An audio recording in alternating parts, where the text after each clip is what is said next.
الحمد لله جل وعلا والصلاة والسلام على حبيبنا المصطفى وعلى آله ومن تبعهم بإحسان إلى يوم الهدى. أما بعد فأعوذ بالله من الشيطان الرجيم. بسم الله الرحمن الرحيم. وما أرسلناك إلا كافة للناس بشيرا ونذيرا ولكن أكثر الناس لا يعلمون. صدق اللہ العظیم. میرے عزیز دوستوں، انتہائی محترم مکرم بزرگوں، اللہ کے فضل و کرم سے سیرت النبی صلی اللہ علیہ وسلم کے سلسلے میں بیانات چل رہے ہیں اور آج ہمارا 8واں بیان ہے اس پر، اور ہم آپ صلی اللہ علیہ وسلم کی مکی زندگی کو پڑھ رہے ہیں اس جذبے اور اس نیت کے ساتھ کہ اللہ اپنے حبیب کی زندگی کی عظمت، اللہ کے نبی کی عظمت، محبت کا اضافہ ہمارے دلوں میں ہو، اور آپ کی زندگی کی ایک ایک ادا سے ہم روشنی لینے والے بن جائیں اور اس کو اپنی زندگی میں ڈالنے والے بن جائیں. وہ مبارک صفات، وہ مبارک اعمال، وہ پختہ یقین اور عقیدہ اور توکل، اللہ سے تعلق، یہ ساری چیزیں ہمیں حاصل ہو جائیں. پچھلے ہفتے ہم نے پڑھا تھا، کیا باب پڑھا تھا؟ پچھلے ہفتے کیا پڑھا تھا؟ کیا سبق تھا؟ ہاں جی، کیا تھا جی؟ طائف کا واقعہ، جو اللہ کے نبی کی زندگی میں جس میں آپ نے فرمایا کہ مجھے زندگی میں سب سے سخت تکلیف جو آئی وہ طائف میں آئی. اور واپسی میں ہم نے پڑھا تھا کہ عتبہ نے اپنے باغ میں جگہ دی اور پھر اس کا غلام عداس مسلمان ہوا، رسول اللہ نے وہاں بھی دعوت دی. اور پھر آپ جب واپس آئے تو راستے میں جن ملے، اور جن آئے اور انہوں نے اللہ کے نبی کے ہاتھ پہ اسلام قبول کیا، اور آپ نے جنوں کو فوراً داعی بنا کے بھیج دیا. جب آپ مکہ میں واپس داخل ہونے لگے، اب آپ کے لیے مکہ میں داخل ہونا ممکن نہیں تھا، کیونکہ آپ جب آپ نے طائف والوں کو دعوت دی تھی تو ان کو کہا تھا کہ تم چلو نہیں مانتے نہیں مانو، کم از کم مکہ تک یہ خبر نہ پہنچانا، کیونکہ آپ تو مکہ کے خلاف مدد لینے گئے تھے نا، کہ بھئی تم طائف کو اسلام کا مرکز بنا لو، یہاں سے کام ہوگا، اور اسلام کے دشمنوں کے خلاف ہماری مدد کرو. دشمن کون تھے؟ وہ مکہ والے قریش تھے. تو ان بدبختوں نے وہاں بھی پہنچا دیے یہ بات مکہ والوں کو کہ تمہارا آدمی آیا تھا اور وہ تمہارے خلاف مدد لینے. اب اگر آپ مکہ میں جاتے تو بڑی خطرناک حالات تھے کہ وہ آپ کے خون کے پیاسے ہو جاتے. ایک راستہ تھا، دو راستے، یا تو آپ اب چھوڑ چھاڑ کے بیٹھ جاتے کہ بھی میں نے مکہ میں بھی محنت کر لی، طائف میں بھی کر لی، یہاں بھی مارتے ہیں وہ بھی مارتے ہیں، میرے ذمے تو اتنا ہی تھا، بس میں نے کوئی ٹھیکہ لیا ہوئے دین کا، اتنی محنت کر لی، بس اب میں اللہ اللہ کرتا ہوں، جس نے دین سیکھنے آنا ہوا میرے پاس آ جائے گا، میں کہیں پہاڑ میں، غار میں، جنگل میں، کسی اور چھوٹے شہر میں بیٹھ جاتا ہوں. دوسرا راستہ یہ تھا کہ آپ ہمت نہ ہاریں اور اپنی جہد مسلسل کو قائم رکھیں، اور آپ اسی میں، جس کو کہتے ہیں مکھی کے چھتے میں ہی واپس ہاتھ ڈالیں اور پھر جائیں اور انہی مصیبتوں مشکلات کے لیے تیار ہو کے جائیں. تو اللہ کے نبی نے دوسرا راستہ اختیار کیا ہمیں سبق دینے کے لیے کہ یہاں کوئی سرنڈر نہیں ہے. موت تک اسلام اور اسلام کے پیغام سے پیچھے ہٹنا، یا دعوت کو چھوڑ دینا، یا مایوس ہو جانا کہ پاکستان والے تو نہیں سدھریں گے، امت تو نہیں سدھرے گی، یہ جائز نہیں ہے. ہمیں موت تک وَاعْبُدْ رَبَّكَ حَتَّى يَأْتِيَكَ الْيَقِينُ، جب تک یقینی چیز موت نہ آ جائے میں اللہ کی عبادت کیے رکھنا ہے، اور عبادت میں خود بھی چلنا اور دوسروں کو چلانا یہ داخل ہے. ہمارے ذمہ بات کرنا ہے، کوئی مانے نہ مانے، حکمت سے، طریقے سے، اخلاص سے، دعا کر کے ہمارے ذمہ یہ کام ہے. تو اب اس زمانے کا رواج یہ تھا، کیونکہ قبائلی معاشرہ تھا، تو قبائل میں یہ ہوتا ہے کہ اگر قبائل میں کوئی سردار یا کوئی قبیلہ کسی آدمی کو اپنی پناہ میں لے لے تو دوسرے قبیلے اس کو کچھ ہاتھ نہیں لگاتے کہ یہ فلاں کی پروٹیکشن میں ہے، یہ قبائلی نظام ہوتا ہے. تو آپ نے ابو البختری کو پیغام بھجوایا کہ تم مجھے اپنی پناہ میں لے لو، اس نے نہیں لیا. آپ نے سہیل بن عمر کو بھجوایا. یہ سارے انصاف پسند غیر مسلم تھے. یہ وہ تھے جنہوں نے مسلمانوں کے خلاف ظالمانہ بائیکاٹ جو ہوا تھا شعب ابی طالب میں، اس کو توڑنے میں مدد دی تھی، قریش کے خلاف آواز اٹھائی تھی. لیکن ابھی حالات اتنے سنگین تھے کہ ان دو لوگوں نے منع کر دیا، جی ابھی ہمیں آپ سے تعلق، ہم سمجھتے ہیں آپ انصاف پسند ہیں لیکن ہم آپ کی مدد نہیں کر سکتے. حالات اتنے سنگین ہیں، سارے قریش بفرے بیٹھے ہیں. پھر آپ نے تیسرا آدمی مطعم بن عدی کو پیغام بھجوایا تو مطعم بن عدی نے آپ کا پیغام قبول کیا اور اپنے بچوں کے ساتھ تلوار لے کے آئے اور کہا کہ محمد کو میں نے پناہ میں لیا ہے۔ یہاں سے آپ نے اپنی دعوت اب شروع کی۔ ہم پچھلے ہفتے یہاں تک پہنچے تھے اور میں نے کہا تھا کہ اگلے ہفتے ہم کون سا باب پڑھیں گے، یاد ہے کچھ؟ میں نے عرض کیا تھا معراج کا واقعہ پڑھیں گے، ٹھیک ہے نا، موٹا موٹا یاد رکھیں۔ اور میں ہر جمعہ عرض کرتا ہوں بھائی یہ جو بیانات ہیں، میری کچھ عرض ہے، یہ اس بات کا ذریعہ بنے کہ آپ اللہ کے نبی کی زندگی کو پڑھنا شروع کریں۔ تو کسی نے کوئی کتاب پڑھنی شروع کی ہے رسول اللہ کی زندگی پہ اب تک؟ ہے جی، ماشاءاللہ، چلو ایک تو ہیں، دو ہیں، تین لوگ ہیں۔ بھائی آپ سب سے درخواست ہے، سیرت مصطفیٰ یا اسوہ رسول اکرم یا الرحیق المختوم، یا قریب میں آپ کے طارق روڈ میں، بہادر آباد میں، بنوری ٹاؤن میں مکتبے ہیں، ایک اللہ کے نبی کی سیرت خرید لیں، اپنے سرانے سائڈ ٹیبل پہ رکھیں، رات کو ایک صفحہ پڑھ لیا کریں۔ عجیب آپ کے اندر، اور بہتر یہ ہے کہ آپ سب بچوں کو، بیوی کو، گھر والوں کو جمع کر کے رات 5 منٹ 10 منٹ پڑھیں، 5 منٹ بھی پڑھ لیں کافی ہے۔ ان کو بولے بھی رات کو کھانے کے بعد نا ہم اللہ کے نبی کی زندگی کے واقعات پڑھیں گے، بس آپ کے گھر میں بڑی تبدیلی آئے گی، آپ دیکھیں گے۔ پہلا فائدہ آپ کو ہوگا، بیگم بات ماننے لگ جائے گی کافی ساری، کیونکہ جب میاں بیوی کا عام طور پہ خیال یہ ہوتا ہے کہ شوہر یہ کہتا ہے کہ میرا حق تم یہ نہیں کر رہی، میرے لیے نہیں، بیوی کہتی تم میرے لیے یہ نہیں کر رہی۔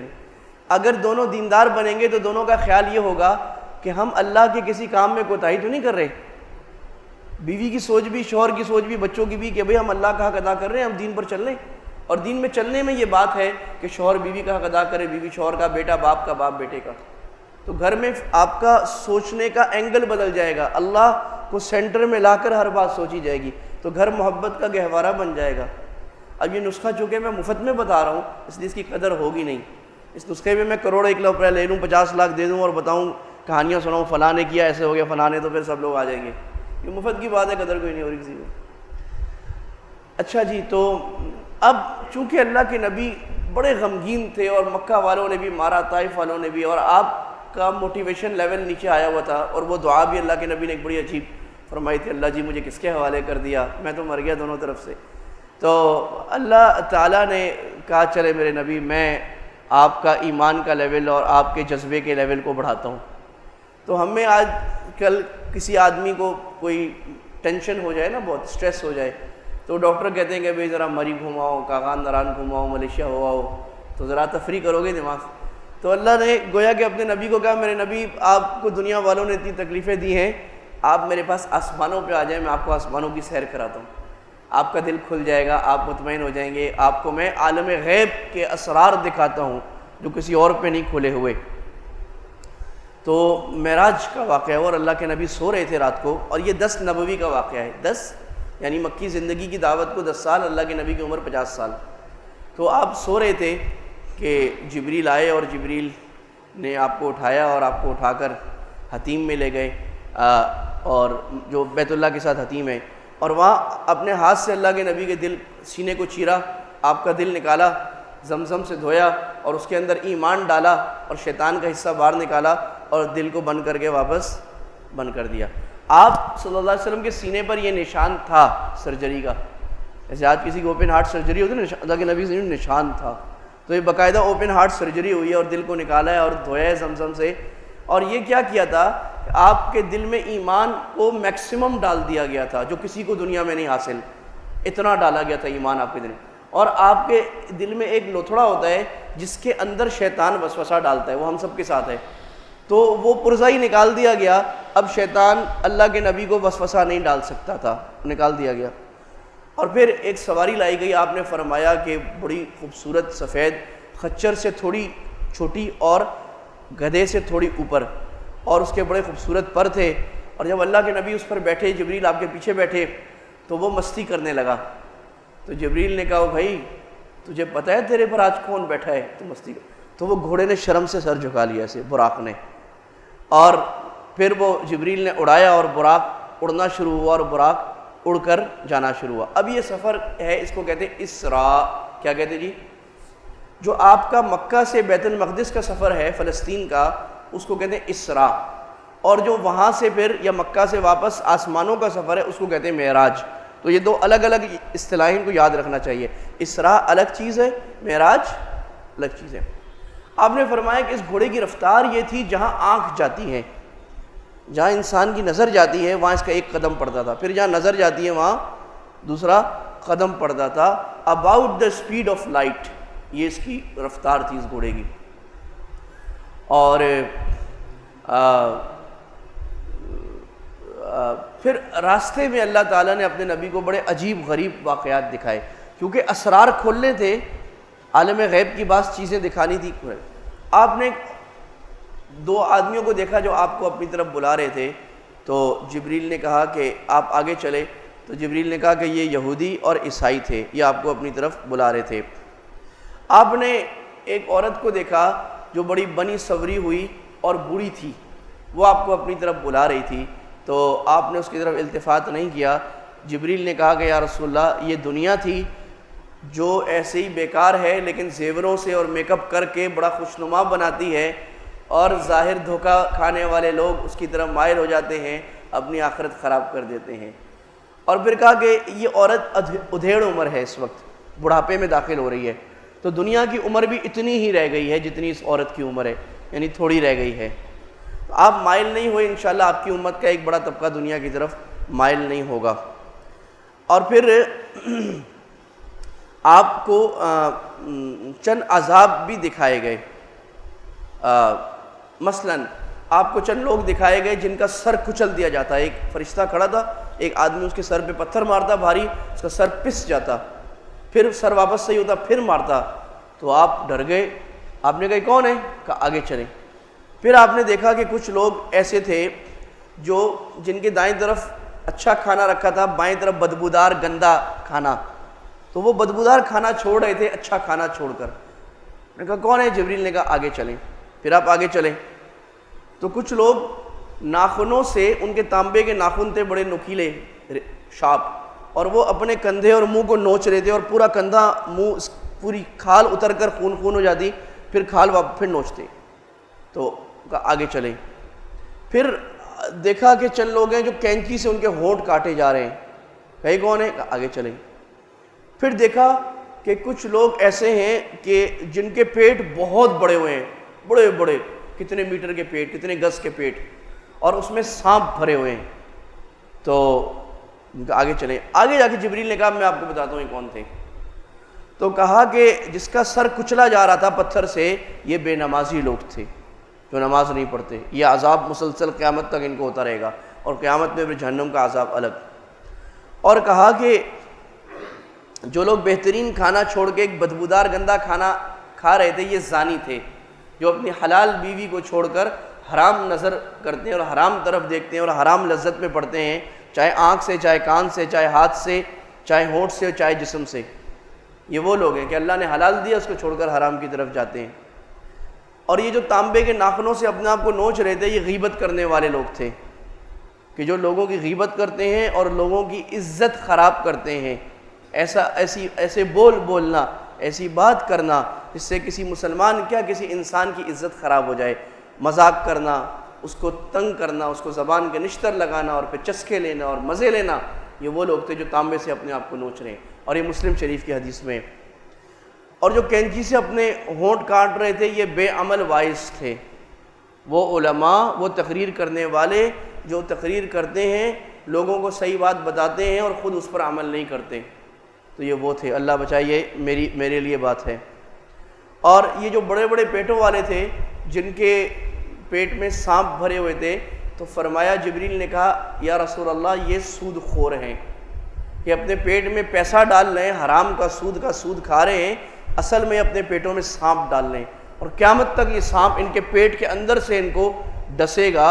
اور وہ سانپ گنجا سانپ ہوتا ہے، وہ ایک دفعہ ڈستا ہے تو وہ پوری زمین میں ایک دفعہ ڈسے تو پوری زمین زہر آلود ہو جائے، اتنا خطرناک اس کا سانپ ہے، اس کا زہر ہے، سود خور گزر ہے. تو وہ ہم میں سے اگر کوئی کسی گناہ میں لگا ہے، آج سے توبہ کر لیں اور اللہ سے مانگ لیں اللہ کے. اور جو گناہ ایسا ہے اس میں نکلنا مشکل ہے، تو اس میں کسی اللہ والے سے، کسی عالم سے پوچھ لیں، جی اس گناہ سے سود ہے.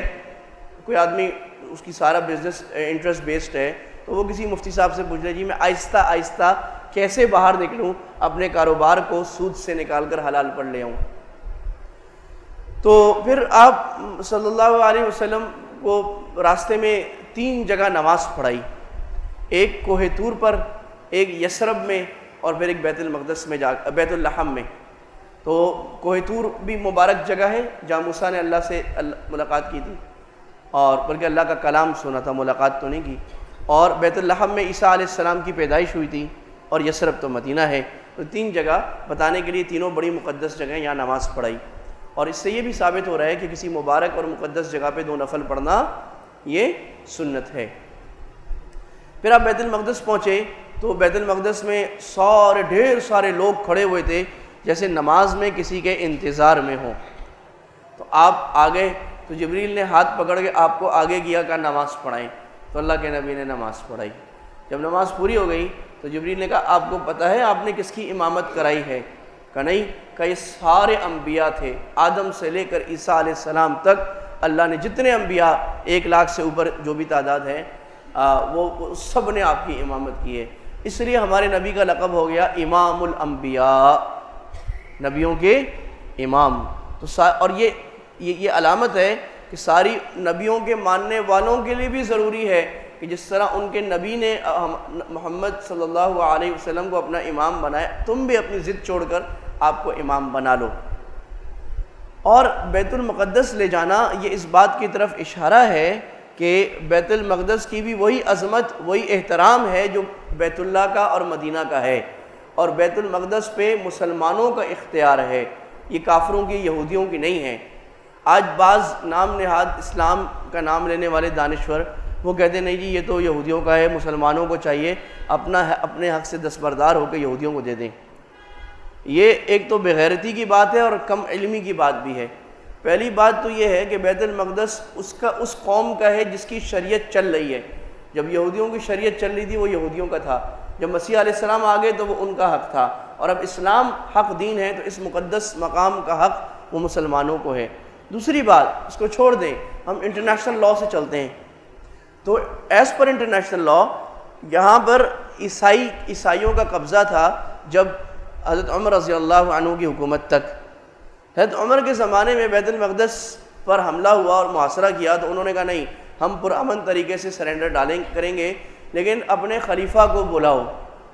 تو حضرت عمر مدینہ سے چل کر واپس بیت المقدس آئے چابیاں لینے کے لیے، اور ان کے ساتھ ان کا غلام بھی تھا، اور سواری ایک تھی تو یہ طے تھا کہ باری باری سوار ہوں گے. تو جب بیت المقدس میں داخل ہونے لگے تو غلام کی باری تھی. اس نے کہا نہیں حضرت امیر المؤمنین اندر داخل ہو رہے ہیں، آپ سارے عالم اسلام پوری دنیا کے پورے عرب کے خلیفہ ہیں، آپ سوار ہو جائیں، میں نیچے ہو جاؤں. آگے بڑے بڑے پادری، ان کے بڑے بڑے امیر کھڑے ہوں گے، سردار. تو میں نے فرمایا نہیں باری تمہاری ہے، تم بیٹھو میں نیچے. تو وہ غلام اوپر بیٹھا ہوئے اور امیر المؤمنین گھوڑے کی لگام پکڑ کے داخل ہو رہے ہیں، اور سامنے سارے ان کے امیر دیکھ رہے ہیں کہ وہ خلیفہ کہاں ہے مسلمانوں کا جس کی ہیبت ایک بر اعظم سے دوسرے بر اعظم تک جاتی ہے. اور وہ عمر چل کے آ رہے اور ٹاٹ والے کپڑے پہنے ہوئے جس میں پیوند لگے ہوئے ہیں. تو وہ سمجھے کہ یہ خلیفہ ہے جو گھوڑے پہ بیٹھا ہے. تو بعد میں سب جب صحابہ ان کی طرف متوجہ گئے تو وہ ایک جو بڑا ان کا پادری تھا، اسقف کہتے پادری کو، وہ آیا اور اس نے اپنی کتاب اٹھائی، پرانی بائبل یا جو ان کی اسرائیلیات، اور حضرت عمر کو دیکھنے لگا اور کتاب میں دیکھنے لگا. یوں دیکھتے ہیں. کہا یہی ہے، ہماری کتابوں میں لکھا ہے کہ یہ شخص آئے گا، تم چابیاں اس کے حوالے کر دینا مسلمانوں خلیفہ. تو انہوں نے کہا ہم آپ کو حوالے کر رہے ہیں اور آج کے بعد یہ بیت المقدس آپ کا ہے. تو بھائی آپ کے لوگوں نے، دنیا عیسائیت نے پیسفلی چابیاں امانتاً بیت المقدس کی مسلمانوں کے خلیفہ کے حوالے کیے ہیں، تو وہ ہماری ہیں. اچھا پھر جب کروسیڈز ہوئی، صلیبی جنگ ہوئی، تو صلیبی جنگوں میں 1081 سے لے کر 1199 تک، یہ 100 سال 150 سال ہے. تو اس میں عیسائیوں نے ظالمانہ قبضہ کیا بیت المقدس پہ، خون بہایا، اور اتنا خون بہایا کہ وہ گھوڑے کے گھٹنوں تک خون بہہ گیا. لاکھوں مسلمانوں کو شہید کیا، جلا دیا، مسجد کے اندر ڈال کے جلا دیا. اور صلاح الدین ایوبی، نور الدین زنگی کا خواب تھا، پھر صلاح الدین ایوبی نے پورا کیا اور بڑی جنگ کر کے ان کو شکست دی اور بیت المقدس پہ قبضہ کی، واپس اس کو چھڑایا. اور جب انہوں نے چھڑایا تو عیسائیوں نے جو قتل عام کیا تھا، تو حضرت خالد صلاح الدین ایوبی رحمہ اللہ تعالیٰ نے سب کو امان دے دیا، ان کی فوجوں کو بھی سب کو امان ہے، جاؤ، اور پیسے بھی دیے اپنے اپنے یورپ کے ملکوں میں پہنچنے کے لیے جس کے پاس پیسے نہیں، اور اپنی فوجوں کو ساتھ کیا کہ ان کو چور لٹیرے لوٹ نہ لیں، ان سب لوگوں کو پیسفلی وہاں پہنچا دو، اور جو بیت المقدس میں رہنا چاہتا تھا اس کو کہا تم رہ بھی جاؤ، اور انہوں نے تو خون سے بیت المقدس کو رنگا تھا، صلاح الدین ایوبی نے گلاب کے پانی سے دھلوایا۔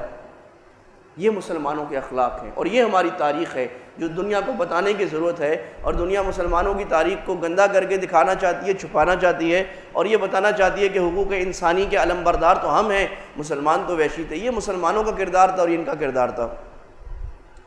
تو خیر مکتب یہ ہے کہ اللہ نے اس اہم سفر میں اپنے نبی کو بیت المقدس لے جایا گیا، کیوں لے جایا گیا؟ یہ بتانے کے لیے، اس پر بھی ہمارا حق ہے اور یہ ہمارا ہی مقدس مقام ہے۔ اس کی حفاظت ویسے ضروری ہے مسلمانوں پر، پوری امت پر، جس طرح مکہ کی حفاظت ضروری ہے، جس طرح مدینہ کی حفاظت ضروری ہے، اس کا بالکل وہی مقام ہے۔ اور 3 مقام حدیث میں آئے ہیں جہاں نماز پڑھنے کا اضافی ثواب ہے، باقی کسی مسجد میں نماز پڑھنے کا اضافی ثواب نہیں ہے۔ آپ بادشاہی مسجد میں چلے جائیں، آپ سلیمانیہ مسجد ترکی میں چلے جائیں، کوئی اضافی ثواب نہیں ہے۔ اضافی ثواب مکہ میں، مدینہ میں اور بیت المقدس میں، مسجد حرام، مسجد نبوی، اس میں اضافی ثواب ہے نماز پڑھنے کا۔ یہاں سفر کر کے جانا ثواب ہے۔ پھر آپ یہ اسراء کا سفر ختم ہوا تو جبریل جو ہے ایک پیالہ دودھ کا، ایک شراب کا اور ایک روایت میں ایک شہد کا لائے، تو اللہ کے نبی نے دودھ کا پیالہ پی دیا اور شراب کے پیالے کو پھینک دیا اور شہد کے پیالے سے تھوڑا سا لے لیا۔ تو جبریل نے کہا یا رسول اللہ اخترت الفطرہ، آپ نے فطرت کو اختیار کیا، اگر آپ شراب کو اختیار کرتے تو آپ کی ساری امت بہک جاتی۔ تو یہ دودھ کی فضیلت ہے اس میں، اور شراب اور نشہ آور چیزوں کی نحوست ہے کہ وہ انسان کے سارے دین کو برباد، اور شہد کی بھی فضیلت تھوڑی سی ہے کیونکہ قرآن میں اس کو شفا کہا گیا ہے۔ تو مسلمانوں کا کوئی گھر ایسا نہ ہو جہاں دودھ، شہد اور یہ کھجورے چیزیں نہ ہوں۔ اور دودھ جو ہے یہ ایسی نعمت ہے کہ اس کی الگ دعا ہے، باقی کسی کھانے کی چیز کی الگ سے دعا نہیں ہے۔ اللہم، کیا دعا ہے بھائی، یاد ہے کسی کو؟ ماشاءاللہ چند اچھے لوگ بیٹھے ہوتے ہیں ماشاءاللہ۔ اللہم بارک لنا فیہ وزدنا منہ، اللہ اس میں برکت دے دے اور یہ ہمیں اور بڑھا دے۔ کھانے کو یہ نہیں کہا کہ اور کھانا دے، دودھ پینے کے بعد کہ اللہ یہ اور زیادہ دے، تو اس کا رواج ڈالنا چاہیے گھر میں دودھ، کیونکہ یہ اعلیٰ ترین غذا، اور سنت میں یہ آیا ہے کہ اگر کوئی دودھ پیش کرے تو اس کو واپس نہ کرو، پورا نہیں پینا تو تھوڑا سا پی لیا جائے، کیونکہ اللہ کی سب سے بڑی کھانوں میں نعمت ہے۔ پھر سیڑھی لگائی گئی اور اللہ کے نبی کو یہاں سے لے کر اوپر پہلے آسمان تک لے جایا گیا، اور پہلے آسمان پر دروازہ گویا کہ ایسکیلیٹر لگایا گیا، وہ روحانی ایسکیلیٹر ہوگا، پتہ نہیں کیا ہوگا۔ تو آپ وہاں دروازہ تھا اور دروازہ جبریل نے کھٹکھٹایا تو پوچھا گیا من، کون؟ کہا کہ جبریل۔ کا ساتھ کون ہے؟ کہا محمد صلی اللہ علیہ وسلم۔ کہا کہ ان کی اجازت نامہ آیا ہوا ہے؟ تو کہا جی آیا ہوا ہے۔ تو فرشتوں نے دروازہ کھولا اور فرشتے لائن لگا کے استقبال کر رہے تھے، اور آپ اندر گئے، اور یہ پہلا آسمان تھا، اور پہلے آسمان پہ آپ کی ملاقات حضرت آدم علیہ السلام سے ہوئی۔ آدم علیہ السلام نے آپ کو دیکھا اور کہا میرے پیارے بیٹے مرحبا، خوش آمدید، السلام علیکم۔ اور آدم علیہ السلام کے دائیں طرف کچھ بچے تھے، بائیں طرف کچھ بچے تھے، دائیں طرف والوں کو دیکھ کے ہنستے تھے، بائیں طرف والوں کو دیکھ کے روتے تھے۔ تو جبریل نے بتایا کہ آپ کے دائیں طرف جو لوگ ہیں وہ آدم کی وہ اولاد ہے جو جنتی ہے، نیک ہے، اور بائیں طرف جو بچے ہیں یہ وہ اولاد ہے جو بد ہے اور خراب ہے، تو ان کو دیکھ کر افسوس کرتے ہیں۔ پھر واپس اسی طرح دوسرے آسمان پر گئے تو وہ آپ کی ابنی الخالہ، خالہ کے 2 بیٹوں سے ملاقات ہوئی، یعنی یحییٰ اور عیسیٰ علیہ السلام، یا آپ خالہ کے 2 بیٹے ہیں آپس میں، خالہ زاد بھائی ہیں۔ پھر تیسرے آسمان پر گئے تو آپ کی ملاقات یوسف علیہ السلام سے ہوئی، اسی طرح پوچھا گیا بھائی کون ہے؟ یہ ہے، دروازہ پوچھ کے پھر دروازہ کھولا گیا، یوسف علیہ السلام سے ہوئی۔ تو آپ فرمائیں کہ میں بھی ایک دفعہ تو مدہش رہ گیا یوسف کا حسن دیکھ کر، فَإِذَا هُوَ أُعْطِيَ شَطْرَ الْحُسْنِ، پوری دنیا کا آدھا حسن اللہ نے یوسف کو دیا تھا، پوری دنیا کے حسین و جمیل مرد و عورتیں، ان سب میں جو حسن تھا وہ آدھا ہے، اور پورا ساری دنیا کے اربوں لوگوں کا آدھا خوبصورتی اللہ نے یوسف کو دی تھی۔ کیا خوبصورتی ہوگی! حضرت عائشہ رضی اللہ تعالی عنہ ایک مرتبہ اللہ کے نبی کمرے میں داخل ہوئے اور آپ کی پیشانی پر پسینہ آیا ہوا، تو حضرت عائشہ اپنے دوپٹے سے اللہ کے نبی کی پیشانی کا دوپٹہ صاف کرنے لگی اور کہنے لگی لوامی زلیخا، زلیخا کی عورتوں نے یوسف کو دیکھا تھا اپنی انگلیاں کاٹی تھی، اگر وہ عورتیں میرے یوسف کو دیکھتی تو اپنے دل کاٹ لیتی. سبحان اللہ. امام قرطبی نے لکھا ہے کہ اللہ نے یوسف علیہ السلام کا سارا حسن ظاہر کیا تھا، اللہ کے نبی کا سارا حسن دنیا میں ظاہر نہیں کیا. ظاہر کرتے تو کلیجے پھٹ جاتے، آنکھوں میں طاقت نہیں تھی اس حسن کے جمال کو دیکھ سکیں. وہ اللہ آخرت میں ظاہر کریں گے. چوتھے آسمان پہ حضرت ادریس سے ملاقات ہوئی اور پانچویں آسمان پہ حضرت ہارون علیہ السلام سے. انہوں نے بھی کہا میرے پیارے بھائی السلام علیکم مرحبا، دعائیں دیں. چھٹے آسمان پہ حضرت موسیٰ علیہ السلام سے دعا ہوئی تو رونے لگ گئے. کہا کیوں روتے ہیں؟ کہ جو آپ کے پاس امت ہے یہ امت میں نے مانگی تھی اللہ سے، لیکن اللہ تعالیٰ نے یہ امت آپ کے لیے رکھی تھی. تو اللہ نے ہمیں بھی چن کے رکھا تھا اپنے نبی کے لیے. امت کو قدر نہیں ہے اپنی، لیکن اللہ تعالیٰ نے ہمیں چن کے رکھا ہے. اب ہم قدر کرنے والے بن جائیں تو ہم ایسے لوگ ہیں کہ پوری دنیا کی ہدایت کا سامان ایک ایک آدمی بن سکتا ہے، لیکن ہمیں ہی اپنی قدر نہ ہو، اپنے آپ کو ناقدرے سمجھنے لگ جائیں. وہ فریب خرد شاہی جو پلا ہو کر گسوں میں، اسے کیا خبر کہ کیا ہے رہو رسم شاہ بازی. ایک شاہین کا ایک بچہ کرگسوں میں، وہ جو گدھ ہوتے ہیں ان میں رہنے لگ گیا، تو وہ بڑا ہو کے وہ سمجھتا تھا میں بھی گدھ ہوں. اس کو کیا پتا، فریب دھوکے میں پڑ گیا ہے. تو ہم دنیا والوں میں لگ کے، دنیا کی چکو چوند دیکھ کے، دنیا کے مال میں دوڑ دیکھ کر، دنیا کے حرام لذتوں میں پڑھ کے ہم بھول ہی گئے کہ ہم دنیا میں کس کام کے لیے آئے تھے. اور ہم کتنی بڑی امت ہیں کہ نبی مانگ رہے ہمیں اور اللہ نہیں دے رہے. اور اللہ نے ہماری امت کی نشانیاں پچھلے انبیاء کو بتائی تھی کہ امت ایسی ہوگی، ایسی ہوگی، ایسی ہوگی. کاش کہ امت اپنی قدر پہچان لے اور دین والے کام پہ آ جائے اور پوری دنیا کے لیے ہدایت کی روشنی بن جائے. چھٹے موسیٰ علیہ السلام سے ملاقات ہوئی. ساتویں آسمان پہ جو آسمان کا کعبہ ہے وہ تھا. اس کعبے سے بالکل اوپر ساتویں آسمان پہ کعبہ ہے، تو اس کو بیت المعمور کہتے ہیں. وہاں ابراہیم علیہ السلام ٹیک لگا کے بیٹھے تھے. تو آپ آئے، آپ نے سلام کیا. سارے نبی آپ کے لیے کھڑے ہوئے تھے، ابراہیم بیٹھے رہے. تو آپ نے کہا کہ میرے پیارے ابا جان السلام علیکم. تو ابراہیم علیہ السلام نے کہا مرحبا بالابن الصالح، میرے پیارے بیٹے نیک بیٹے السلام علیکم. آپ نے ابراہیم سے یہ بتانے کے لیے کہ اگرچہ فضیلت میں اللہ کے نبی ابراہیم سے زیادہ ہیں، لیکن چونکہ وہ باپ ہیں تو بیٹا جتنا بھی پی ایچ ڈی کر لے، مفتی بن جائے، مولوی بن جائے، باپ دیہاتی ہو، باپ ہے، بیٹا ہے، اس کو اس کے قدموں میں بیٹھنا ہے اور باپ کی قدر کرنی ہے. اور باپ غلط بات بھی کرے تو اچھا ابا جی، اچھا ابا جی. اور باپ غلط بھی ڈانٹے تو ٹھیک ہے جی ابا جی، ٹھیک ہے ابا جی، ٹھیک ہے اماں جی، ٹھیک ہے، ایسے ہی کرنا ہے. یہ مرتبہ بتا دیا کہ اللہ کے نبی افضل ہے کہ ابراہیم بیٹھے ہوئے آپ کھڑے ہوئے، مرتبہ ہے. اور پھر آگے لے گئے تو سدرۃ المنتہا، ایک بیری کا درخت جس کے ایک ایک پتا ہاتھی کے کان جتنا اور جس کا ایک مٹکے جتنا ایک پھل.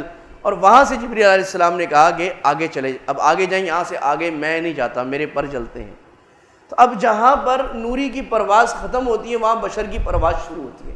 لوگ کہتے ہیں نبی صلی اللہ علیہ وسلم نور تھے، تو نور تو پیچھے رہ گیا اس مفروضے پہ کہ نور افضل ہوتا ہے. ابھی ربیع الاول میں بھی آپ یہ سنیں گے نور آ گئے، نور آ گئے. یہ کس نے کہا اللہ کے نبی نور ہیں؟ آپ تو بشر ہیں. یہی تو آپ کا کمال ہے کہ بشر ہو کے نورانیوں سے آگے. نورانی نور کا کمال کیا ہے؟ وہ تو برائی کر نہیں سکتا، اس کو تو بشری تقاضے ہی نہیں ہوتے. وہ دین پر چل رہا ہے، وہ طواف کر رہا ہے، کوئی کمال کی بات تھوڑی ہے، وہ تو روبوٹ کی طرح کر رہا ہے. کمال تو بشر کا ہے کہ بشر ہو کے بشری تقاضے ہوتے ہوئے، غم آتے ہوئے، تکلیفیں آتے ہوئے پھر اس کمال کو پہنچے کہ فرشتے بھی نیچے رہ جائیں. یہ کمال ہے، لوگ سمجھتے نہیں ہیں. تو آپ صلی اللہ علیہ وسلم آگے گئے اور اللہ تعالیٰ سے ملاقات ہوئی. اور پھر اللہ تعالیٰ نے قرآن مجید میں سورہ نجم میں اس کا نقشہ کھینچا کہ اللہ کے نبی صلی اللہ علیہ وسلم جب اللہ کی خدمت میں پہنچے تو ملاقات ہوئی اور آپ نے فرمایا کہ ما زاغ البصر وما طغى لقد رأى من آیات رب الکبریٰ. 2 کمانوں جتنا فاصلہ رہ گیا اور جو بات ہوئی وہ ہوئی اور کسی آنکھ نے اس کو دیکھا نہیں، اور جو آنکھ نے جس نے دیکھا اس کو چوک نہیں لگی کہ اللہ کو دیکھ لیا. لقد رأى من آیات رب الکبریٰ، آپ نے اللہ کی بڑی عظیم علامتیں بنی. اب وہاں اللہ اور اللہ کے نبی کی باتیں ہوئیں، وہ کیا باتیں ہوئی ہمیں پتہ نہیں ہے. یہ مشہور ہے کہ التحیات وہاں پر آئی تھی، لیکن یہ روایت ضعیف ہے. التحیات للہ والصلوات، یہ آپ نے وہاں نہیں پڑھا اللہ کے نبی نے، یہ روایت ضعیف ہے. وہ جو کسی نے کہا تھا میان عاشق و معشوق رمزیست کرامن کاتبین را ہم خبر نیست. عاشق و معشوق کے درمیان جو بات چلتی ہے نا دل میں، وہ کرامن کاتبین کو بھی پتہ نہیں ہوتی کیا بات چل رہی ہے. تو اللہ کے نبی اللہ کے سب سے بڑے عاشق اور آپ اللہ کے سب سے بڑے معشوق دنیا میں سب سے بڑا اللہ نے جو محبت کی ہے وہ اپنے نبی صلی اللہ علیہ وسلم سے کی ہے، اور اس محبت کے طفیل اللہ نے ساری دنیا سے محبت کی ہے، ہم سے بھی محبت کی ہے۔ تو البتہ یہ ہے کہ نماز کا تحفہ ملا، 50 نمازیں، اور یہ اس بات کی علامت ہے کہ ساری عبادتیں اللہ تعالیٰ نے زمین پر دی ہیں، نماز کی عبادت آسمان پر دی ہے، اور آسمان پر بلانے سے یہ علامت ہے کہ ہم جسمانی طور پر تو اللہ کے نبی کا تو جسم گیا، ہم جسمانی طور پر تو آسمان پہ نہیں جا سکتے، لیکن 5 وقت دن میں ہم روحانی معراج کر سکتے ہیں، اور اس کے علاوہ بھی چاہیں نفل میں نیت باندھ کے روحانی معراج، ہم اپنی روح کو اللہ کے پاس معراج پر اللہ کے پاس لے جا سکتے ہیں، کیونکہ نماز جو ہے وہ بندے اور رب کی ملاقات ہے۔ اب یہ بندے پر ہے وہ کتنی ملاقات کرتی ہے، بندہ بے نیاز ہو جائے مجھے نہیں ضرورت ملاقات کی، تو جاؤ، اللہ کو بھی ضرورت نہیں ہے، اللہ نے اللہ کے نبی کو بلا کے آپ آئے، موسیٰ علیہ السلام نے کہا بھائی بہت زیادہ ہے، 50 تو بالکل نہیں پڑیں گے، تو آپ کم کرائیں، آپ واپس اللہ کے پاس گئے، پھر 45 ہو گئی، پھر آئے موسیٰ علیہ السلام نے کہا نہیں بھائی اور کم کرائیں، پھر 40 35 20 15 10 کرتے کرتے آخری میں اللہ نے کہا 5 نمازیں محمد، جو 5 پڑھے گا 50 کا ثواب ملے گا، تو اللہ نے 50 اس لیے رکھی کہ ہم 5 پڑھے ہمیں 50 کا ثواب مل جائے۔ پھر آئے موسیٰ علیہ السلام نے کہا دیکھو بھائی میں پریکٹیکل بات کر رہا ہوں، میں بھگت چکا ہوں، انہیں بھی کوئی نہیں پڑھ دیا، میں بتا رہا ہوں آپ کو نہیں پڑھیں گے، یہ کراچی والے ان کو جوڑیا بازار جانا ہے، کام کرنا ہے، دعوت میں جانا ہے، نہیں بہت نہیں پڑھیں گے، میں بتا رہا ہوں۔ تو اللہ کے نبی نے فرمایا اب مجھے شرم آتی ہے، کیونکہ ہر دفعہ 5 کم ہو رہی تھی، اب اگر میں جاؤں گا اس کا مطلب ہے کہ بالکل ہی ختم۔ تو آپ آگے، اور نماز کا تحفہ یہ وہ تحفہ ہے جو دیکھو، اگر میرا کوئی بڑا ہی محبوب آدمی آئے نا جس سے مجھے اس دنیا میں سب سے زیادہ محبت ہے، میں اس کو سب سے قیمتی تحفہ دوں گا نا، تو اللہ کو اپنے حبیب سے زیادہ دنیا میں کسی سے محبت نہیں، تو اللہ نے جو تحفہ دیا ہوگا اس سے قیمتی کوئی تحفہ ہوگا؟ اب ہم نہ قدری کریں، نماز پڑھے ہی نہ، اور پڑھیں تو گڑ گڑ گڑ گڑ یوں کر کے، نہ کوئی توجہ ہے، نہ کوئی سبحان ربی سبحان ربی سبحان ربی سبحان ربی سبحان ربی العظیم سبحان ربی الاعلی اللہ اکبر الحمدللہ رب العالمین، اللہ آپ کے شکر، الرحمن الرحیم مالک یوم الدین، ایسے نماز پڑھی جاتی ہے۔ لمبا سجدہ ہو، ذرا 5-6 دفعہ تسبیح پڑھ لیں، 3 دفعہ نہ پڑھیں، 5-7 دفعہ پڑھ لیں، لمبی اتحیات ہو، لمبی دعا ہو، 2 نفل اور ہو، یہ نماز ہے جو اللہ قدر کے ساتھ تحفہ دیا اللہ نے۔ تو پھر آپ نیچے آئے اور آپ نے کفار کو بتایا کہ بھئی میں تو رات کو گیا تھا، اور گئے تو سب نے مذاق اڑانا شروع کیا، تالیاں مارنی شروع، دیکھو جی لمبی چھوڑ ہے، یہ کوئی بات ہے، انسان آسمانوں پہ آ کے آتا ہے۔ ابو بکر صدیق کو کسی نے بتایا کہ بھئی تمہارا نبی تو آج عجیب عجیب باتیں کر رہے ہیں، دیکھو تم اس کی بات مانتے ہو؟ وہ کہہ رہے ہیں میں آسمانوں سے ہو کے آیا ہوں۔ تو صدیق رضی اللہ عنہ نے فرمایا میں تصدیق کرتا ہوں، وہ صحیح کہہ رہے ہیں۔ کہا تصدیق کرتے؟ کہا یہ کوئی تو کوئی بات ہی نہیں ہے، روز تو آسمان سے خبریں آتی ہیں، آج خود آسمان پہ ہو کے آگے تو کیا؟ اس سے ابو بکر کا لقب پڑ گیا صدیق اکبر، سب سے بڑے تصدیق کرنے والے، کہ اللہ کے نبی کی جو بات سامنے آئی بلا چون و چرا، عقل میں آ رہی ہے نہیں آ رہی، اللہ کے نبی نے کہا ہے صحیح ہے، یہی ماننا ہے، یہی کرنا ہے، یہی کامیابی ہے، تو نام پڑ گیا صدیق اکبر۔ پھر انہوں نے کہا اچھا ہمیں علامت بتاؤ، تم بیت المقدس سے ہو کے آئے ہو، بتاؤ میں کیسی ہوتی ہے بیت المقدس۔ تو اب انسان میں مسجد جاتا ہے پہلی دفعہ تو یہ تو نہیں دیکھتا کھڑکیاں کتنی، دروازے کتنے، قالین کون سا ہے، تو اللہ کے نبی گئے تو تھے، لیکن تو اللہ نے بیت المقدس سامنے کھول دی، تو آپ ایک ایک دروازہ ایک ایک کھڑکی بتانے لگے، یہاں پر یہ، یہاں پر یہ، یہاں پر یہ۔ انہوں نے کہا ہمارا ایک قافلہ راستے میں آ رہا ہے، وہ بتاؤ کہاں آ رہا ہے۔ تو اب راستے میں قافلے تو نہیں دیکھتا آدمی، پھر اللہ نے کھول دیا، آپ نے فرمایا قافلہ آ رہا ہے، آگے گندمی رنگ کے اونٹ ہیں، اور صبح طلوع فجر کے وقت پہنچے گا جو تمہارا شام سے قافلہ آ رہا ہے۔ صبح جناب سارے پہاڑ پہ قریش والے کافر کھڑے ہو گئے، ایک نے کہا جی وہ دیکھو سورج طلوع ہو گیا، قافلہ کوئی نہیں آیا، دوسرے نے کہا وہ آ گیا قافلہ، آگے گندمی رنگ کے اونٹ۔ اتنی اللہ نے واضح معجزات دکھائے، لیکن جو ضد کرنے والے تھے انہوں نے کہا ہو اس کا جادو تو آسمانوں پہ بھی چل گیا ہے۔ تو مطالبات سے جو ایمان ملتا ہے وہ ایمان کمزور ہوتا ہے، یہ معجزے دکھاؤ، یہ دکھاؤ، اور جو اللہ کی بات مان کر اطاعت کی بنیاد پر ایمان ہوتا ہے کہ بھی عقل میں ہمیں اللہ کی بات آ رہی ہے نہیں آ رہی، اللہ کی بات ہے تو ماننا ہی ماننا ہے، عقل گئی بھاڑ میں، یہ ایمان ہوتا ہے راسخ اور ابراہیم والا، مضبوط والا، کہ آ گئے تو گھس گئے، کوئی مسئلہ ہی نہیں ہے۔